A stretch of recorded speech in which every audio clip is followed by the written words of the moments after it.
بسم اللہ الرحمن الرحیم۔ السلام علیکم ورحمۃ وبرکاتہ۔ ناظرین گرامی، آج کی یہ ویڈیو ابو جہل کے قصے پر مبنی ہے، لہٰذا ویڈیو کو آخر تک ضرور دیکھیے گا۔ ناظرین، عمرو بن حشام مشرکین مکہ کا سردار تھا۔ مشرکین کے تمام قبائل میں سے اسے احترام کی نگاہ سے دیکھا جاتا تھا۔ عمرو ابن حشام قریش میں ابو الحکم یعنی دانش کا باپ کے لقب سے جانا جاتا تھا، مگر اسی ابو الحکم نے اپنی کور چشمی کے سبب دربار رسول صلی اللہ علیہ وآلہ وسلم سے ابو جہل کا لقب پایا۔ اب بھی یہ عالم ہے کہ اگر کسی شخص کو ابو جہل کہہ کر پکارا جائے تو وہ مرنے مارنے پر تل جاتا ہے، ایسا غرور والا کہ مرتے مرتے بھی کہہ کر مرا کہ میرا سر گردن سمیت کاٹنا تاکہ دیگر سروں کے درمیان ممتاز رہے۔ ایک دن ابو جہل نے نبی کریم صلی اللہ علیہ وآلہ وسلم کی شان میں گستاخی کرتے ہوئے آپ صلی اللہ علیہ وآلہ وسلم پر مٹی پھینکی اور پھر آپ صلی اللہ علیہ وآلہ وسلم کا سر مبارک زخمی کر دیا۔ اسی وقت ایک لونڈی یہ سارا ماجرا دیکھ رہی تھی۔ اسی شام جب آپ کے عزیز چچا حضرت حمزہ رضی اللہ تعالی عنہ، جو کہ ایک انتہائی بہادر، جری اور طاقتور انسان تھے، شکار سے واپس آئے تو اس لونڈی نے یہ سارا ماجرا ان کو بتایا۔ نبی پاک صلی اللہ علیہ وآلہ وسلم کے سر مبارک کے زخمی ہونے کی خبر نے آپ رضی اللہ تعالی عنہ کو چراغ پا کر دیا اور آپ ابو جہل کو ڈھونڈنے نکلے۔ وہ اس وقت خانہ کعبہ میں موجود تھا۔ حضرت حمزہ رضی اللہ تعالی عنہ نے اپنی کمان اس زور سے اس کے سر پر ماری کہ اس کا سر پھٹ گیا اور وہ لہو لہان ہو گیا۔ اس کے بعد حضرت حمزہ رضی اللہ تعالی عنہ آپ صلی اللہ علیہ وآلہ وسلم کی خدمت میں حاضر ہوئے اور کہا کہ بھتیجے، میں نے ابو جہل سے تمہارا بدلہ لے لیا ہے۔ یہ بات سن کر نبی کریم صلی اللہ علیہ وآلہ وسلم نے فرمایا کہ چچا جان، مجھے زیادہ خوشی اس وقت ہوگی جب آپ ایمان لے آئیں گے۔ یہ بات سن کر حضرت حمزہ رضی اللہ تعالی عنہ کلمہ پڑھ کر ایمان لے آئے۔ غور کیجئے کہ حضرت حمزہ رضی اللہ تعالی عنہ آپ صلی اللہ علیہ وآلہ وسلم کی محبت سے سرشار تھے۔ اللہ کے نبی جب بھی دنیا میں آئے، اہل کفر و باطل نے نہ صرف ان کا انکار کیا بلکہ ان کے راستے میں طرح طرح کی رکاوٹیں کھڑی کیں۔ کتنے ہی انبیاء کرام کو ان کی قوموں نے شہید کر ڈالا۔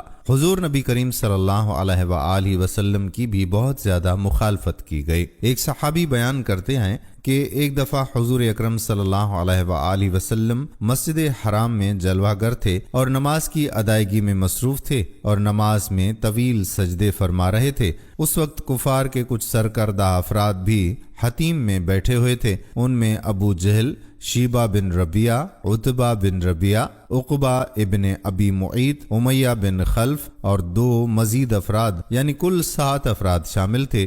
ابو جہل نے کہا کہ تم میں سے کون ایسا ہے جو فلاں جگہ جائے جہاں کچھ قبائل نے جانور ذبح کیے ہوئے ہیں اور وہ جانور کی اوجھڑی ہمارے پاس اٹھا لائے، ہم وہ اوجھڑی محمد صلی اللہ علیہ وآلہ وسلم پر ڈال دیں۔ ان میں سب سے بدبخت اور کور دماغ عقبہ ابن ابی معیط اٹھا اور اس نے وہ اوجھڑی لا کر پیکر نظافت و لطافت حضور انور صلی اللہ علیہ وآلہ وسلم کے کاندھوں پر ڈال دی۔ آپ صلی اللہ علیہ وآلہ وسلم اس وقت حالت سجدہ میں تھے۔ میں وہاں قریب ہی کھڑا تھا، مجھے کچھ کہنے کی ہمت نہ ہوئی۔ میں تو اس وقت اپنی حفاظت پر بھی قادر نہیں تھا۔ میں کسی کو خبر کرنے کے لیے وہاں سے جانے ہی والا تھا کہ اسی اثنا میں حضرت سیدہ فاطمہ بنت رسول صلی اللہ علیہ وآلہ وسلم تک یہ خبر پہنچ گئی۔ آپ دوڑتی ہوئی آئیں اور حضور علیہ الصلاۃ والسلام کی پشت مبارک سے اوجھڑی کو اتار دیا، پھر قریش کی جانب متوجہ ہو کر بلا خوف و خطر انہیں ملامت فرمانے لگیں، لیکن کافروں نے انہیں کچھ جواب نہ دیا۔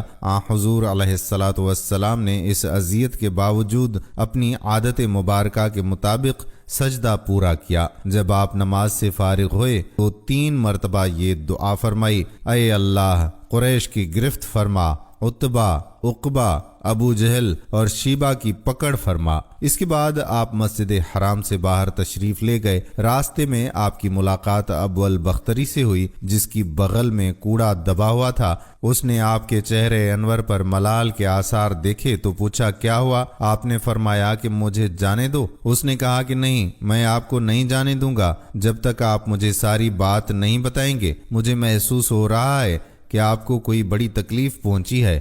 اس کے اصرار پر آپ صلی اللہ علیہ وآلہ وسلم نے تمام ماجرا کہہ سنایا۔ اس نے کہا کہ آئیے میرے ساتھ مسجد چلیے۔ حضور صلی اللہ علیہ وآلہ وسلم اس کے ساتھ مسجد میں داخل ہوئے۔ ابو البختری نے ابو جہل کے سر پر وہ کوڑا رسید کر دیا۔ اس پر کافروں میں آپس میں ہاتھا پائی شروع ہو گئی۔ ابو جہل چلایا، او تم لوگوں کا ناس ہو، تمہاری آپس کی ہاتھا پائی سے محمد صلی اللہ علیہ وآلہ وسلم کا فائدہ ہو رہا ہے۔ یہ تو چاہتے ہی یہی ہے کہ ہمارے درمیان مخاصمت پیدا ہو جائے اور وہ اور ان کے ساتھی محفوظ رہیں۔ اللہ رب العزت نے ابو جہل کو غزوہ بدر میں نشان عبرت بنا دیا جب وہ سردار بن کر آیا۔ جس لشکر میں 1000 بہادروں کا لشکر تیار کیا گیا جس کا سپہ سالار عتبہ بن ربیعہ تھا، اس فوج میں 600 افراد زرہ پوش تھے، 100 سواروں کا ایک رسالہ تھا۔ یہ اسلحہ بند 76 سوار تھے۔ ہتھیاروں سے لیس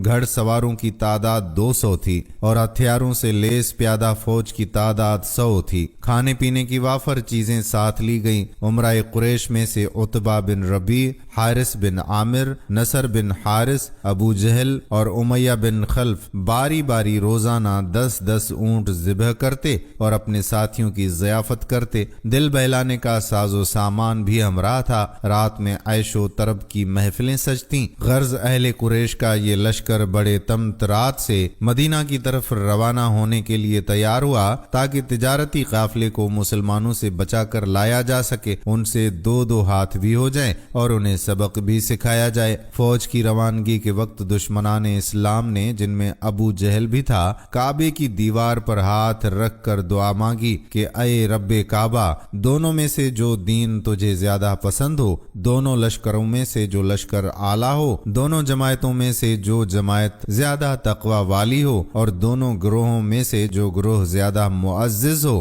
فتح کا سہرا اس کے سر باندھنا۔ اہل قریش یہ دعا مانگتے وقت یہ جان رہے تھے کہ وہ حق پر ہیں اور آپ صلی اللہ علیہ وآلہ وسلم کے اصحاب کرام نعوذ باللہ حق پر نہیں ہیں، جبکہ وہ سب کفر و شرک، فسق و فجور میں مبتلا تھے۔ دشمنان اسلام کا فوجی قافلہ مکہ سے بدر کی جانب روانہ ہوا۔ ابھی قریش کا لشکر راستے میں ہی تھا کہ دوسرے قاصد نے آ کر خبر دی کہ ابو سفیان اپنے قافلے کو خطرے سے باہر نکالنے میں کامیاب ہوا اور وہ ان قریب بحفاظت مکہ پہنچ رہا ہے۔ اس خبر سے لشکر قریش میں اختلاف پیدا ہوا۔ ایک گروہ کہہ رہا تھا کہ اب لڑنے مرنے سے کوئی فائدہ نہیں، مکہ واپس لوٹ چلو، مگر دوسرا گروہ واپس لوٹنا نہیں چاہتا تھا۔ اس کی خواہش تھی کہ وہ ہر حال میں مسلمانوں کا مقابلہ کریں۔ ان میں ابو جہل پیش تھا۔ اس اختلاف کی وجہ سے بنی زہرہ، بنی احنس، بنی عدی بن کعب اور بنی ہاشم کے لوگ واپس لوٹ گئے۔ ابو جہل، عتبہ،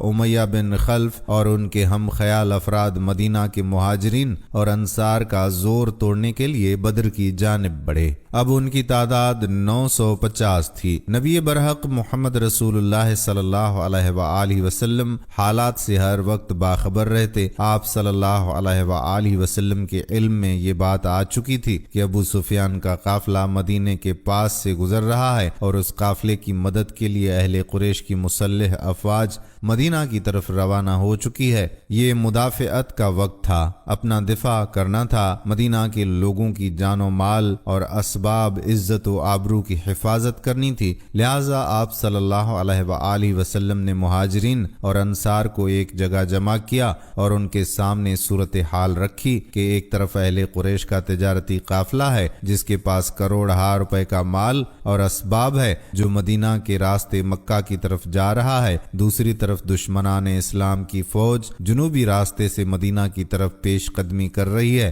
آپ صلی اللہ علیہ وآلہ وسلم نے انصار اور مہاجرین سے مشورتاً پوچھا کہ اس صورتحال سے ہمیں کس طرح نپٹنا چاہیے۔ ایک گروہ کی رائے تھی کہ قافلے کے ساتھ کم لوگ ہیں، مال و اسباب زر کثیر ہے، اس پر حلہ بول دیا جائے اور ان کا تجارتی مال و اسباب لوٹا جائے۔ دوسرے گروہ کا خیال تھا کہ دشمنان اسلام کی فوج سے ٹکر لی جائے، ان کا زعم ہمیشہ کے لیے خاک میں ملا دیا جائے اور اس فتنے کو جڑ سے کاٹ کر پھینک دیا جائے۔ آپ صلی اللہ علیہ وآلہ وسلم کی بصیرت کا بھی یہی فیصلہ تھا کہ اہل مکہ کے کافروں اور مشرکوں سے جنگ